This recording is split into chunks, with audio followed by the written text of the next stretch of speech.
I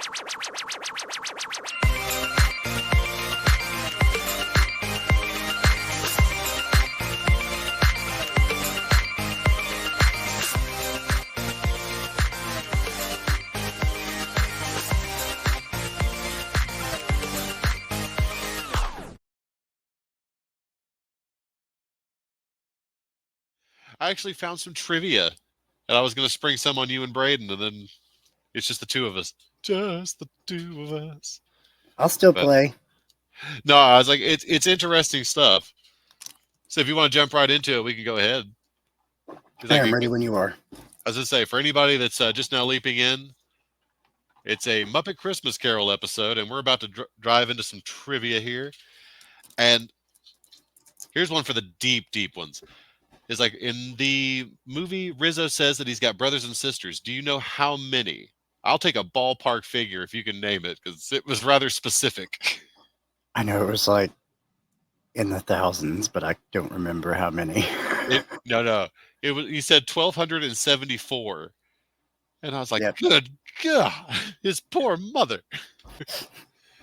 But no, it's like, here's one that Sierra had to point out to me the first time we watched it together, like a decade and a half ago. But in the movie, there's a scene where Scrooge is interacting with a character, and before the character walks away, they turn around and flip off Ebenezer Scrooge. It's like, do you know which character that is? I'll give I you a hint. didn't. It's a Muppet. I had no idea. That is something that I did not notice.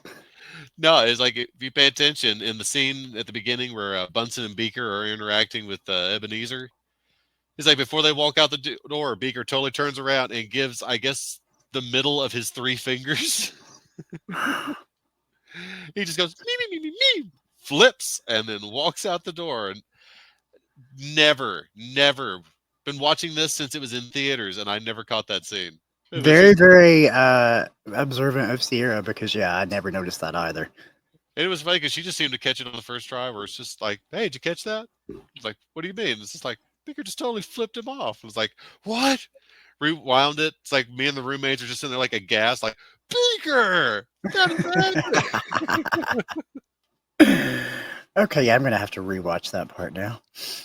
All right, another ballpark number. Can you guess round about how many adaptations of A Christmas Carol there really is, like film adaptations? Oh gosh, that's I know they date back to like the 30s, but maybe before that. Probably. There's probably like Lost Nickelodeons or something, but yeah, you could say almost. Are you counting just the years. films, or like theatrical films, or are we counting television specials of Christmas Carol too? Because that's I just asked Google. It's like, how many adaptations of A Christmas Carol? I'm going to guess at least 50. There's more, I know, but at least 50. According to Google, it's over 300. Yeah, I was way off. And I even had to look it up because I was like, that seems like more than, Dracula. Because I knew Dracula had a butt ton of adaptations. But I looked it up, and sure enough, there are more adaptations of Charles Dickens' A Christmas Carol than there is Bram Stoker's Dracula. And you can't say like, oh, well, it was around longer, because film was not around longer. But no, it is kind of crazy. And the last one that I found was just really interesting. It kind of dropped my it's like the casting of Ebenezer Scrooge in A Muppet Christmas Carol is fantastic. They could not have found anybody better than Michael Caine. But they had some others picked out initially. And of these three, see if you can guess which one wasn't really going to be Ebenezer. Okay. David Warner, John Houseman, and George Carlin. I'm going to go with A. No. It was actually John Houseman. It was like George Carlin was actually in the running to be Ebenezer Scrooge. But I can see David Warner. Yeah, it's like, do you remember who that one is? No. It's like, remember Teenage Mutant Ninja Turtles 2? Yes. The professor that's like was the creator of the ooze and was helping him through the second half of the movie. Oh, yes. Okay, yes. Yeah, it's like he was in the running for Scrooge, but so was George Carlin, the comedian. And I could not imagine. I mean, I kind of want to see like some initial like studio tests of that? Because that just sounds insane. It's like bah humbug, you little bastards. It would definitely be a much different take on the Muppets Christmas Carol if we were discussing that right now. So I was like, you're telling me Ebenezer Scrooge in a Muppets Christmas Carol is going to be played by the guy that has the list of words you can't say on television? Uh, but no, it's really kind of crazy. I've got a quote here because it's like Michael Caine wasn't even initially in the running, and then Brian Henson approached him because I mean he's just such a great actor and has been known Phenomenal for actor, a yeah. while. Yeah, even back to I think the '60s and '70s is when he really started making a name for himself. Yeah, it's like Henson approached Michael Caine about the offer of playing Ebenezer Scrooge, but yeah, he wasn't too keen about the whole Muppet situation. So he's quoted as saying, "Is like I'm going to play this movie like I'm working with the Royal Shakespeare Company. I will never Okay. wink. I will never do anything Muppety. I'm going to play Scrooge as if it is an utterly dramatic role and there is no puppets around me." And I mean, I was just like, it made total sense. I was about to say that. That was one of the things I was going to say about his performance is I was like, he took a really dramatic approach to the role, and you would expect it to be more of a comedic aspect. So that makes perfect sense now as to why his character is the way that it is. That's pure Michael Caine. Okay. Yeah, I mean, it's fantastic. It's probably my favorite, portrayal of Ebenezer Scrooge. And there's been some Same. good ones, but I mean, Michael Caine is just he owns it, and you feel like he's going for an Oscar. And hell, he could have been nominated, as far as I'm concerned. I don't care if it's a Christmas movie or not. He is my absolute favorite Scrooge as well. So But while we're talking about cast and sets and whatnot, it's like we'll go ahead and do the intro because we're talking about A Muppet Christmas Carol, 1992 G-rated musical comedy. And I don't know, it really doesn't get its credit as a musical, but it's got all original music and it's fantastic. And it was released by Buena Vista Pictures, directed by Brian Henson. And I saw that. Yeah. oh no, that I remember that just Hey, being very sad at the and time. you were talking about the original songs, and they are really catchy. I get them stuck in my head so easily. Oh no, this time of year they're always playing just in the back of my mind. Just all of them are so good, and I forget because I'll start singing one, and then it'll just lead into another and another, and Same. it's like a medley of Muppet Christmas songs. And it's weird though because you watch the last time we talked about the Muppet Family Christmas, Same with but those songs as well it, for me. yeah, but all of those songs were traditional. Yeah. Yeah. They were just all the ones you can get out of a Christmas songbook. But this one had like 100% original music, and well, I guess like there was a few like carolers singing traditional songs, but damn, I mean, you could just put this on at Christmas time in the background of a party and have a good time.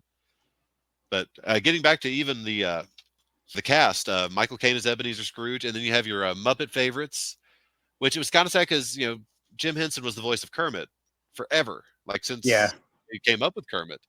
But Steve Whitmire had to play Kermit this time, but he was a seasoned Muppeteer. And then you had, of course, Frank Oz coming back for Fozzie, Miss Piggy, a bevy of others. David Goles playing Gonzo, which I love his character in this. It's like Gonzo never really got a front character, but as we're going to get into here in a little bit, he's the freaking narrator. He is essentially Charles Dickens. I know. It's just, oh no, that just struck me when I was a kid because I always thought that Gonzo never got enough, you know, time in the front, like as a star. But I mean, He hell, didn't you get could his say his his time as his spotlight. He didn't get his flowers, as the kids say today. because I think in this movie he might have got more screen time than Kermit, I believe definitely so. more than Piggy. Poor Piggy But was in the background in this one. it's true. She got robbed of her moment. She did. It's like I'll get you for this frog. I absolutely love Belinda and Bettina, but we'll get to that later. I'm sorry, but I love their character too. Oh no. But I just remember like when we were kids, like this was a big deal movie because 2 years before Jim Henson died. And it wasn't like one of those things where, kids were typically ignorant of it. If you were a Muppet fan, they had that one Muppet episode or special or whatever it was where they explained that Jim Henson was gone. And I remember watching that, and I bawled as a kid. Like, as I loved the Muppets, and I thought that was the end. Like, there was going to be no more. Kermit's gone.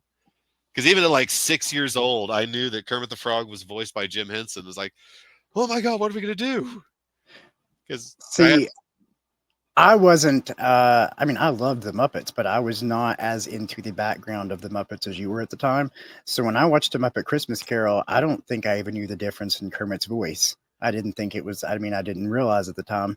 But I will say this: you just said that this was a huge deal, and it was because, at least to me, the Muppet Christmas Carol was my first time ever watching any version of A Christmas Carol, unless there was maybe like a TV special that came on that was like 30 minutes that held my attention. But as far as a movie goes, this was my first introduction into really A Christmas Carol where I paid attention to the entire storyline.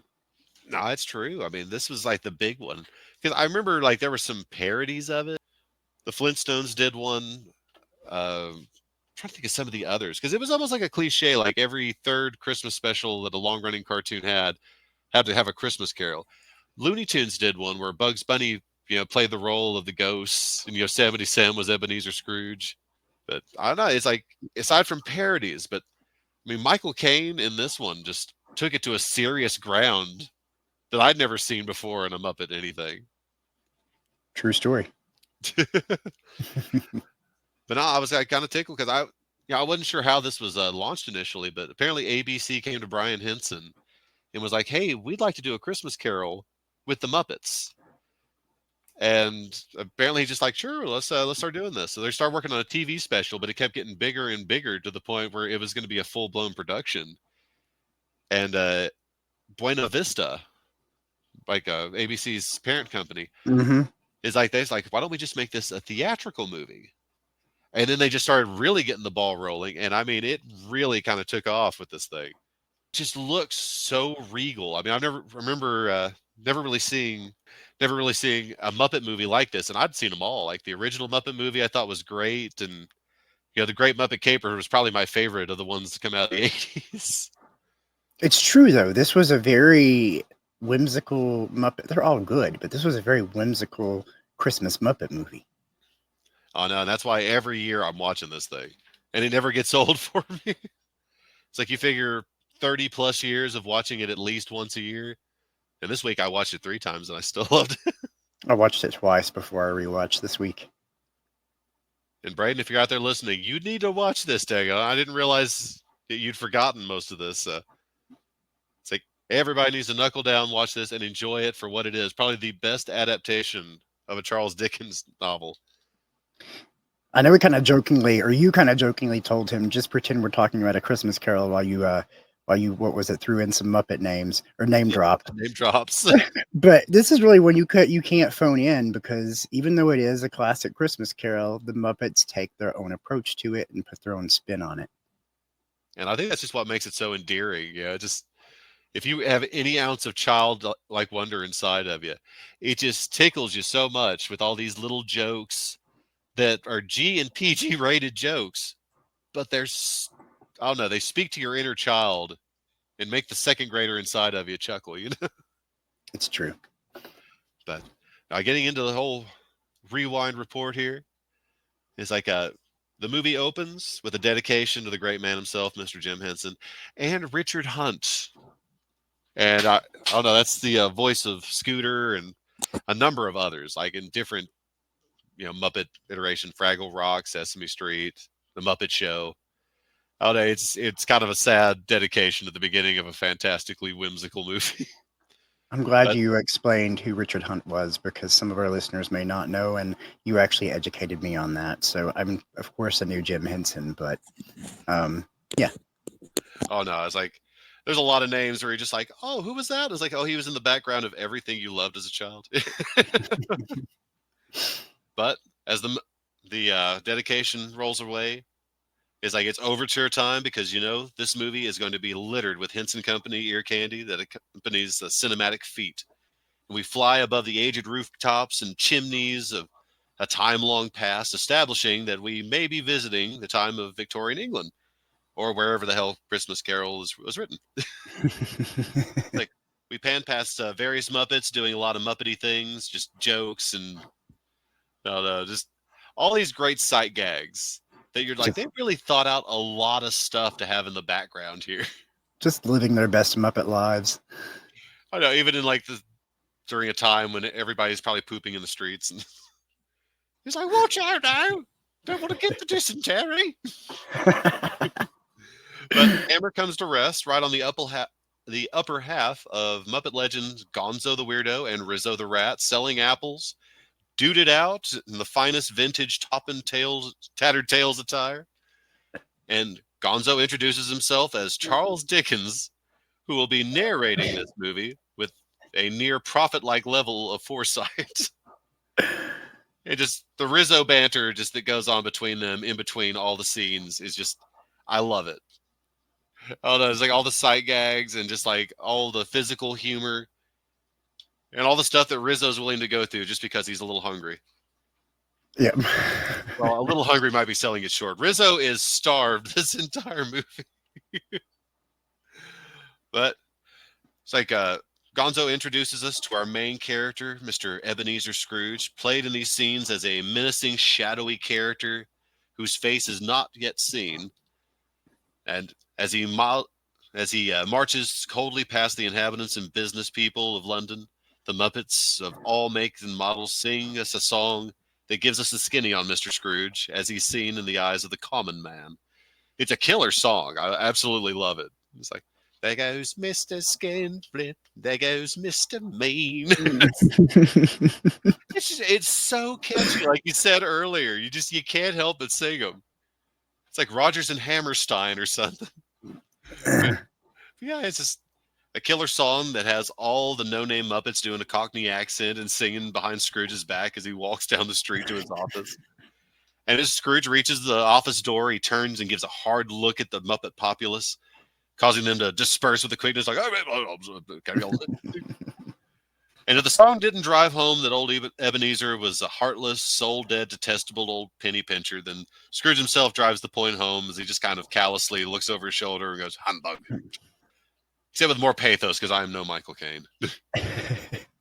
It's like, but Gonzo and Rizzo narrate as they watch through the dirty window. Scrooge marches past our moral hero, Mr. Bob Cratchit, played by none other than Kermit the Frog himself. Oh, don't forget that Gonzo uses Rizzo to wipe off the paint in the window. See, another just priceless. And Rizzo says, "Thank you for letting me be a part of this." I can't see anything. Well, hang on a second.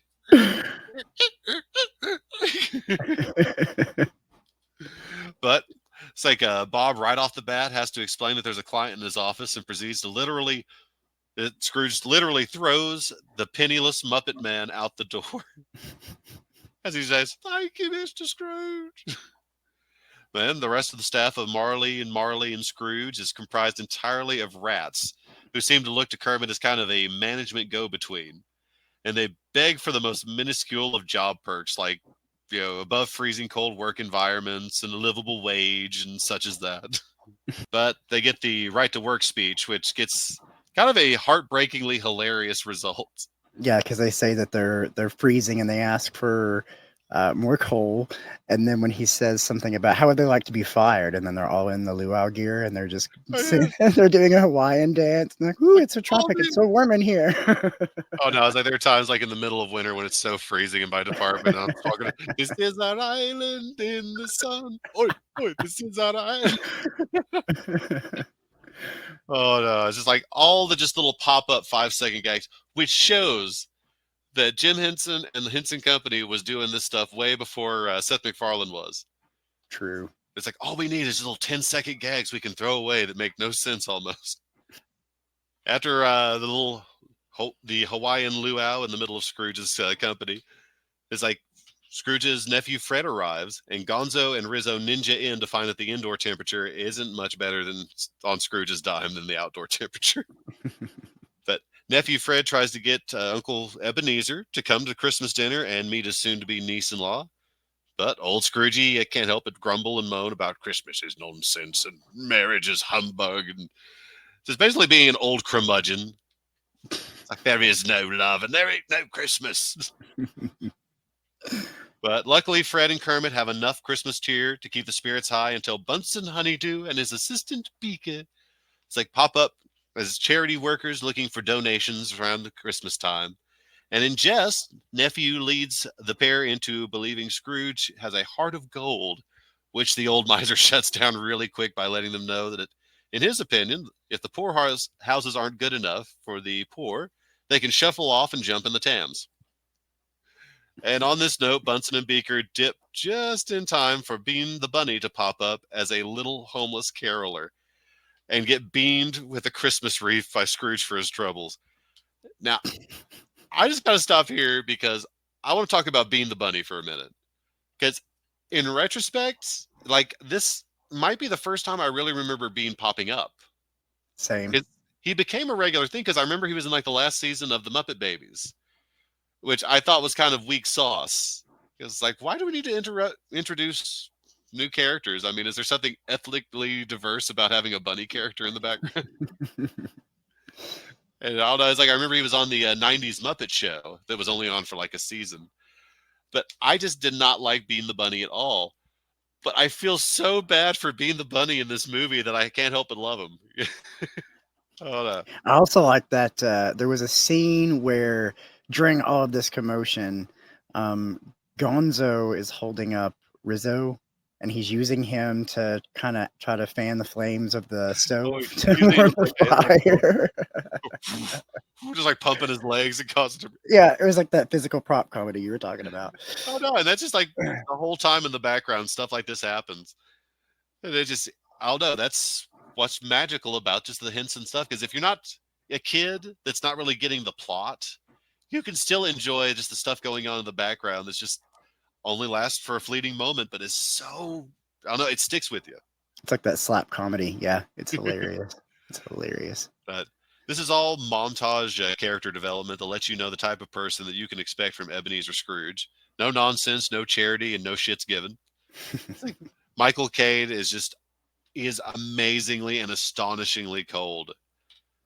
And yeah, it's a wonderful journey that starts right here.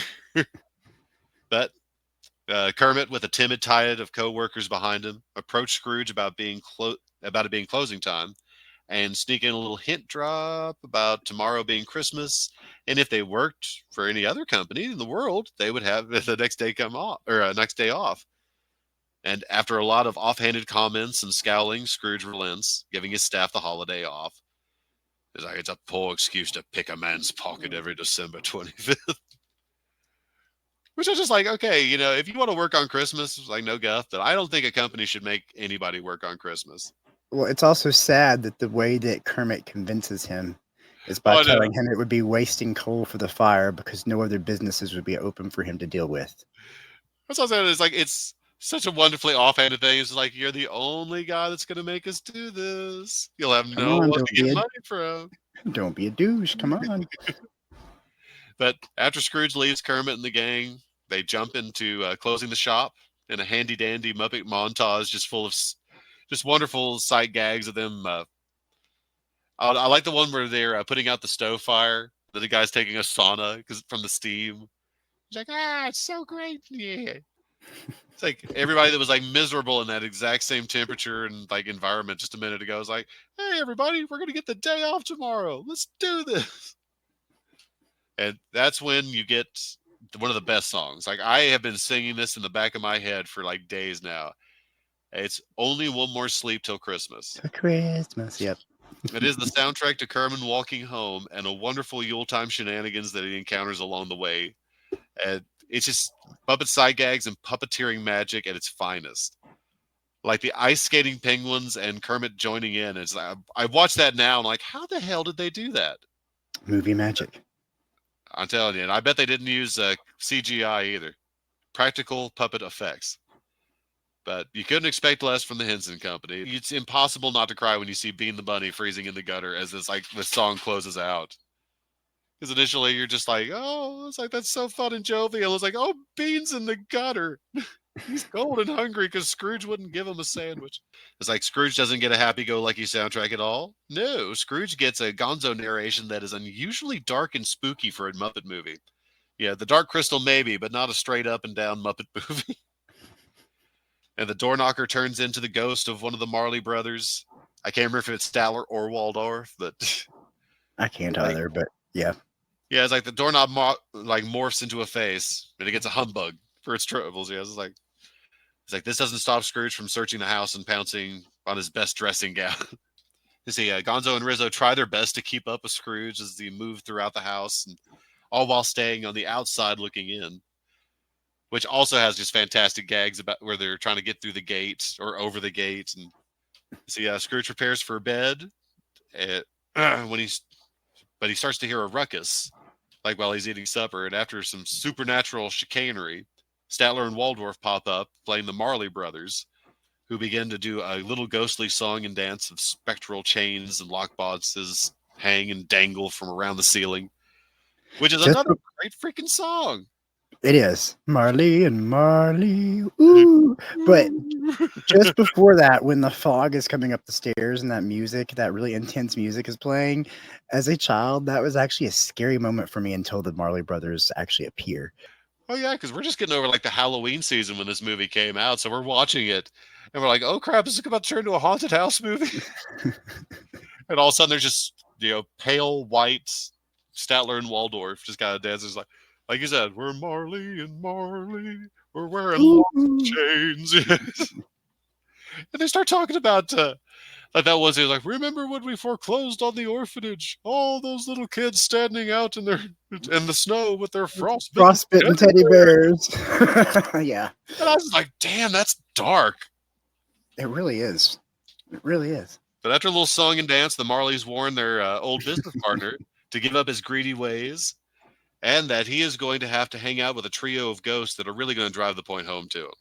And Scrooge asks, like, if his deceased homies can get him out of this. But they're like, we are helping you out. We're going to spare you a crappy fate. It's like the gruesome twosome shuffle off, leaving Scrooge pissed, scared, and alone on Christmas Eve, waiting for his ghostly guest to arrive. And I guess it's like the scene where Gonzo and Rizzo are trying to climb up the tree to get outside Scrooge's bedroom window. Oh no, it's just I love that they were just in the background narrating this whole thing and making little side jokes and all that. Any excuse for Gonzo to be a star in the movie, it's all good with me. But the first ghost arrival is marked by Gonzo screaming outside Scrooge's bedroom window, "Expect the first ghost when the clock strikes one!" And like a firework, the room is filled with a brilliant light. And Scrooge opens the bedroom or his bed curtains and sees the ghost of Christmas Past, who looks like the ghost of a gelfling from the Dark Crystal. Ooh, I'm glad you said that. I was wondering. I was like, there's something familiar about this character. No, I that's the think thing. the It Dark looks Crystal. Yeah. no, it does. It's just like a childlike, just spectral entity that just it's non-threatening, but at the same time, you'd be like, "What the hell are you? Please tell me you're my friend." But yeah, the ghost explains how they're there to fly back in time and visit the past. And Scrooge is like, "The hell you say?" See, but before they can soar through a rip in the fabric of time and space, Scrooge or Gonzo hooks Scrooge's ankle, unnoticed, mind you, so he and Rizzo can continue to narrate unabated. A fun flying adventure is had by all as they just start smacking trees as they dangle from a rope. Which even as a kid, I'm just like, how does he not feel that weight on his leg? But Muppet magic. Muppet magic. Muppet Christmas magic. The ghost is down there like, I will make them weightless, for this must have narration. It must last 100 years. But they all arrive outside of Scrooge's childhood school for the holidays. Yay. One of these uniformed and bruised knuckles kind of places. But Scrooge explains how he loved it there and a lot of hard work and math. It's like Christmas Eve homework and such, and does a body good. Is that these values are explained by Sam the Eagle, who plays the schoolmaster that every kid wants to pants. It's like all the while Gonzo and Rizzo are causing all kinds of structural damage in the background that nobody seems to notice. So I can't tell if this is like Back to the Future logic or if they're actually ghosts, but they can affect things, but nothing's aware of. I don't know. Probably best not to think about it too much. Just enjoy the time travel fun.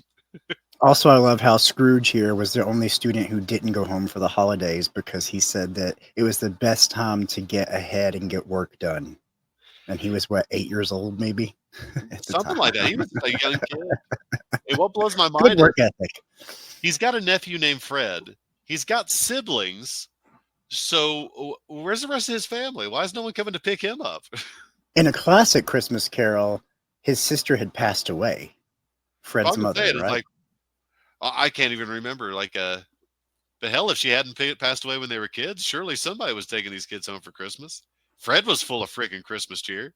It's like, Mom always loved Christmas trees, Uncle Scrooge. It's like, your mother got to come home for Christmas. I was at one of those boarding schools. But no, like after we see Scrooge basically knuckle down, buckle down, do it to it for a lot of boring years, it's off to his apprenticeship in London, where he's works for Fozziewig and Mum's rubber chicken factory. Yep. And what tickles me so much is that, like Fozzie's mom is the one playing Fozziewig's mom, and I was like, are you kidding me? That's totally called back to the original Christmas special. Yeah, I noticed that too. But no, I was like, Scrooge is tickled to be outside of his old employers, and a bunch of your favorite secondary characters are all performing sight gags and jokes. Dr. Teeth and the Electric String Orchestra featuring Rolf the dog play a shindig while Swedish Chef caters. And I love like the animal drum solo. Everybody's just like, yeah, let's do it. And then it's like all of a sudden the music's like upbeat and stuff. It's like Animal knows what a party needs. They need a drum solo. But after a while, Scrooge meets the only girl to ever crack through his armor, Belle. And we get a quick cut to show that they pursued a relationship once and Scrooge lets it fizzle for the sake of his career. He shows serious regret over this retrospective time traveling, but this can't be it because there's still like 2 more ghosts to go. Which I didn't know this because, like, I was watching it on Disney Plus. I hope nobody sues us because of that. But when I was I'm sure they love the promotion. Go ahead. Yeah, no. Make sure to subscribe, folks. Now, I was watching A Muppet Christmas Carol like on the streaming service, and it got to that part, and I remembered there being a song there. But apparently sometimes there is and sometimes there isn't. Like there's a song, When Love Is Gone, like that Belle sings, and I think old Ebenezer kind of sings with her. But and it wasn't in the Disney Plus version. No, it's like apparently it's on certain like VHS copies and DVD copies, and it's supposed to be an option on Disney Plus that you can select to see that one. Which why the hell wouldn't you? It's such a good song. Mm-hmm. Like every song is good, but I don't know. It's like that kind of shocked me when I was watching it, and I was like, "Where's that song?" I just see it, and I was waiting for it too because I mean, it's not the greatest Muppet song forever, but I mean, in the context of this movie, it's so good. But so it's not Mandela Effect. The song actually exists, correct? Oh no, you can probably look it up. Okay. Yeah, Wikipedia has like quite a little space about it, and I was glad because I'm like, "Where's this song?" It kind of fits, but it's missing, and now it doesn't fit. But yeah, I was like, Ebenezer fade cuts into his bedroom where he waits for the next apparitional visitor, and he doesn't have to wait very long because the ghost that I most identify with pops up, larger than life and surrounded by enough mouth-watering food that it gives my inner fat kid a joygasm. And he explains he is the ghost of Christmas present, and come in and know him better, man. So fun fact, I don't know if you knew this or not, but when we were in high school, I played the Ghost of Christmas Present in a Christmas Carol play that we put on at the high school. Oh, I remember. I was going to bring it up if you didn't. Only in our version, the Ghost of Christmas Present is usually a very joyous and jolly and festive character, and he's sort of comedic. And they had me playing the character as a very nervous, almost like anxiety-ridden character, because I remember my first line, and I was supposed to be holding a coffee cup, and I was shaking the coffee cup, and I said, "Sorry, I'm late. I just came from a committee meeting on the importance of teaching Shakespeare in our schools." Oh no, I remember it. You just seem like so high strung. It's like, hey, he kind of reminds me of Miss Galloway. Name drop. And then I remember that the reverse was said about the Ghost of Christmas Future, which was typically a dark and foreboding character. And in ours, it was played by a girl, and I forget her name, but she played it phenomenally. You might remember her, but she played it so well. She was like bubbly and funny. And yeah, she just did the reverse of what that character is supposed to be. That was actually a really good production, I have to say. And I think I loved Shanahan's production or character as Ebenezer. But no, I was like getting back to it. It's like a Ghost of Christmas Present explains to his job is to show Scrooge all the good, fun, happy, schmappy Christmasing that goes on. That's going on right now, as a matter of fact. We also get another song that is God. It's like I hate to just like brag on every single song, but they're so good. And it feels like Christmas. Yes. It's just so fantastic. It's like it's a montage scene that's of all the good and charitable actions that are supposed to be going along with the season. Gift giving, helping, feeding those in need, doing it all with love. And it's just so freaking sweet. Like the singing, the songs, like all the actions. It reminds you of what Christmas is supposed to be. It's Like the true. reason that everybody enjoys this time of year. And the That entire scene, I kind of zoned out, and I think I became like a kid again watching that scene. oh no, there's just so much going on, and every single bit of it just kind of tickles your fancy. It's like, oh yeah, I forgot about all that. And even Scrooge is like starting to like break a smile when he just sees like all this going on and all the things that you do to brighten up your Christmas and other people's Christmas too. And the spirit takes Scrooge to Fred's house to see all of the holiday fun of his relations are having. And unfortunately, some of that fun is at the jovial expense of his uncle.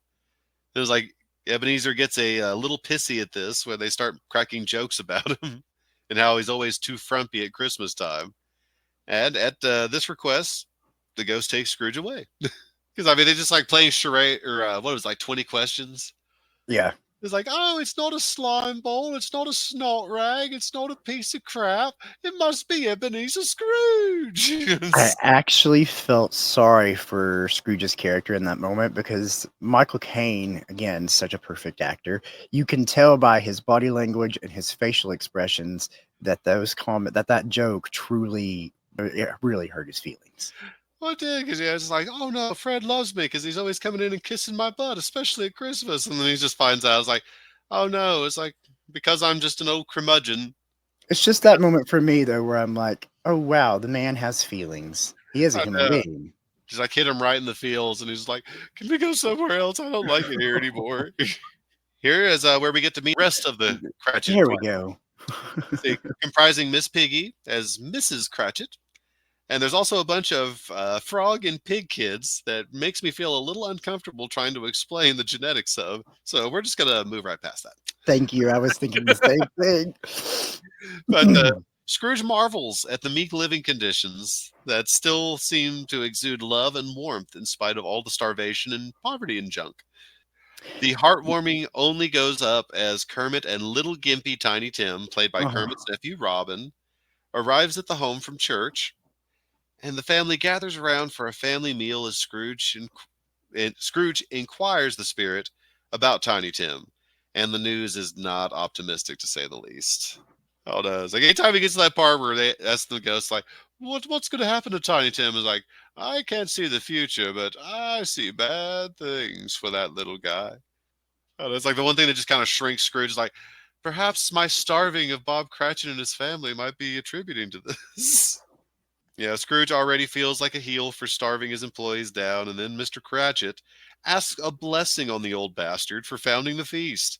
And this pisses off Mrs. Cratchit, who has had choice words about the man that she has no idea is standing right before her. And the words seem to hit home, and even if it didn't, it's like Robin's song, Bless Us All, definitely would. They always gave Robin like the sweet little songs. And oh no, this one's just like, bless us all, Like he everyone. like he sang along with the Pass It On with the Fraggles. Yeah. Oh no, it's just like all those little sweet songs that Robin, and this is just one of those that just hit you. Like, man, Tiny Tim the least. The ghost of Christmas present starts to look for more Santa-like by the moment and ages into oblivion. And on his way out, tells Scrooge to prepare to meet the future and embrace for impact. And Gonzo and Rizzo sense the oncoming final ghost and decide to book it to avoid the spookiest specter of all. Yeah. Which kind They of go cracks me back. up. It's like, guys, it's gonna get a little weird in here. We're gonna get out. We'll We'll see see you you at the at front. the end. We'll see you at the final act. And old Ebenezer about drops a deuce in his nightgown at the appearance of the final boss, the ghosts of Christmas yet to come. And it shows, Scrooge first off, a group of heckling mourners, all making fun of the guy that they just watched get pitched into the dirt. The thieves that will basically be pilfering all the meager possessions of said gentleman, and the sad Cratchit family -1, which is so sad in retrospect. Like, when I was a kid, I hadn't dealt with much mortality related stuff. I might have lost a pet here and there. Mm-hmm. But guys, like in retrospect, like having lost just very important people to me, that scene hits so home. I was going to say the same thing, especially when Kermit says life is full of, what is it, meetings and farewells. So I think it's like the Yeah. most Muppets dealt with this kind of fatality since Mr. Hooper died on the Sesame Street, and they're like, let's explain this to kids why Mr. Hooper ain't here anymore. Yeah, it's like ends with the pair approaching a grave of the most hated man in town, and I'm betting everybody can guess who it's the grave of. When I was watching it earlier and he was like, who is it? And he sees his name. I was like, whose name did you think you would have seen? Michael Jackson? I mean, it's true. It's like even if you hadn't seen any adaptation or even read the book, you know exactly where this is going. Scrooge falls on his knees begging for a second chance and finds his prayers answered by a bright new Christmas morning. It's not quite as dramatic as the end of Scrooge. Where it's like, I'm alive and so are you. But it's Scrooge is beside himself with joy, and unfortunately he's by himself, so he's just literally pacing the floor. It's like, everything's true. The ghosts have let their word. Oh my gosh, it's so good. What is it? And then he just rushes to the window and does the classic says, like, excuse me, boy. Yes, you, the bunny-looking lad. What day is it? It's like, why today, sir? It's Christmas Day, sir. And so they do the whole Ebenezer Scrooge, his heart grew 3 sizes that day. It's a different story, but yeah, I get what you're saying. Well, I was just kidding, but no, really. It's like Scrooge gets a new outlook on life and begins to march down Main Street, throwing around coin like a man possessed. It's like everybody gets their Christmas heart's desire by way of Ebenezer Scrooge. Everyone follows him like a parade. Oh, I know. It's like it's all of a sudden like a flash mob. Nephew Fred gets his visit and his introduction to future Mrs. Fred. And even the mice get their Christmas cheese, which I love the callback of that. Yeah, he's like, you watch the beginning and you got all the mice in the background. It's like, no cheeses for us, mices. Oh, And now they're just like getting these big old wedges of cheese. And it's like, oh, it's all coming in full circle. Everything's being taken care of. And the last to get theirs are the Cratchits. But Scrooge saves the best for last. A full spread is laid out on the supper table, and Kermit gets a raise with paid time off, and Tiny Tim gets health care, and everybody enjoys student loan forgiveness. Wait, not that last part. But Michael Caine leads the sing-song that sends us all out from this classic high note that gave us hope for a more quality Muppet movies to come. That's true. My favorite part of that scene, though, is when he comes to the door and he pretends like he's angry, and Miss Piggy's hiding behind the door. And Oh, then I she comes know. around and she starts to tell him off. I laughed until my cheekbones hurt. Oh, no, just the pissed housewife that finally gets to tell her husband's boss exactly what she's been holding back. And he's like, and furthermore, Mr. Scrooge is like, and furthermore, Mrs. Cratchit, I'm giving your husband a raise. It's like, A raise! I'll tell you what I'll. And then she goes, oh, would you like to come in? it's like an end about face. Like, money? I like money. And what really gets me is like they left When Love Is Found in as the final song, which I'm not going to complain. I love that song. Like I love every song in this. Like Paul Williams' soundtrack is absolutely wonderful. But you've got When Love Is Gone, and then you got When Love Is Found. The fact that they left one in and not the other, I was kind of like dumbfounded because it seems like a companion piece. Yeah. But at the same time, it's Damn, such a good movie and such a great soundtrack. Such, oh no, everything all around this is so good. And I'm kind of blown away because this came out like in mid-December 1992, like we said earlier, and December it only made 13th. for $12 million. They made this epic Christmas movie for like $12 million, and I can't imagine like Disney giving anything less than 50 million. Yeah. But it only made like a 27 million box office, which I guess it doubled its money. And at the same time, I mean, I imagine they made a lot off of promotional Muppet merchandise.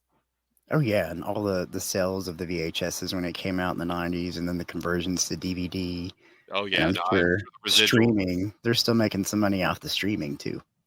Oh, absolutely. It's kind of like I said, it's like I've got like 2 copies on DVD. I probably still got my old VHS around here somewhere, and I still am streaming it every year. And it's like I don't want to go and my material copy out right now.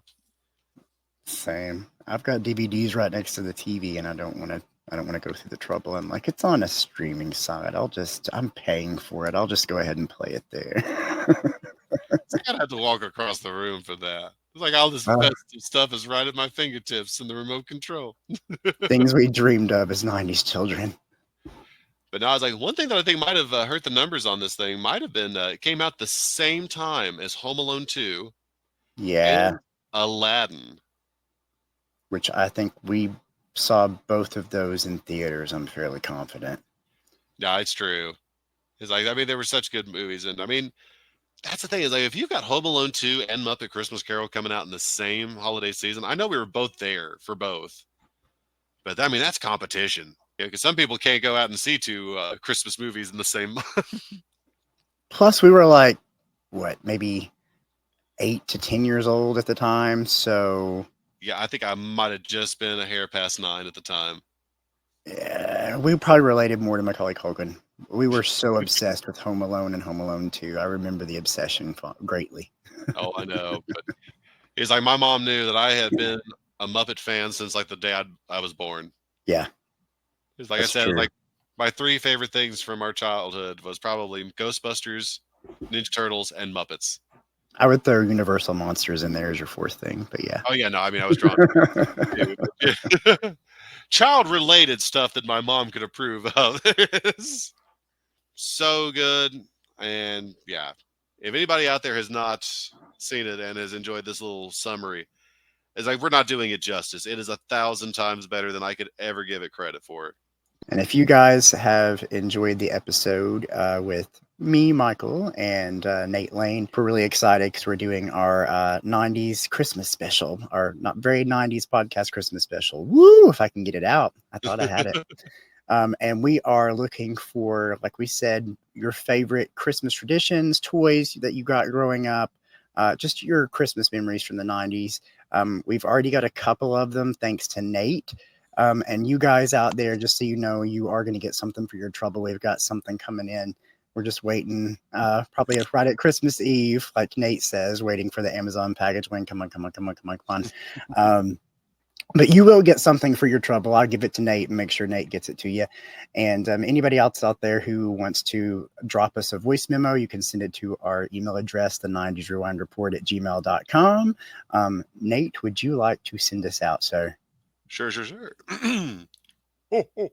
Little nostalgians. I hope you have been good this year, 90s boys and girls, so that Santa will bring you another Christmas-filled episode of the 90s Rewind Report. And coming soon is an episode dedicated to Christmas morning testimonials and more holiday cheer. On Dasher, on Dancer, on Prancer.